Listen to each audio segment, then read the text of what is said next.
आणि सुरक्षा रक्षकांच्या मुदतवाढीचे जे काही विषय होते त्याला स्थगिती देण्यात आलेली आहे, कारण प्रशासनाकडनं जो विषय आला होता तो त्याचं जे कलम त्यांनी लावलं होतं ते कलम चुकीचं मेन्शन केलं गेलं होतं, त्यामुळे तो गोषवारा दुरुस्त करून पुढच्या सभेमध्ये आणायला सांगितलेलं आहे.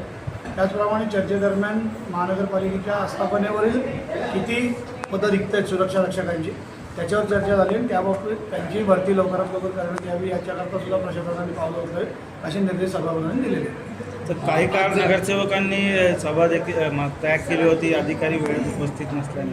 मुळात विषय असा होता की सभा त्याग नव्हता केला, सभा तहकूब करण्यात आली 10 मिनिटांकरता. त्याचं कारण आहे की काही अधिकारी मंत्रालयात गेलेले आहेत, काही अधिकाऱ्यांना फील्डवरचं काम आहे, पण सभागृहाच्या किंवा सभापतीच्या निदर्शनास न आणता ते गेलेले असल्याकारणाने आयुक्तांकडनं त्याची माहिती घेण्याकरता 10 मिनिटाकरता सभा तहकूब करून माननीय सभापतींच्या दालनामध्ये सर्व सदस्यांना आयुक्तांनी माहिती दिली.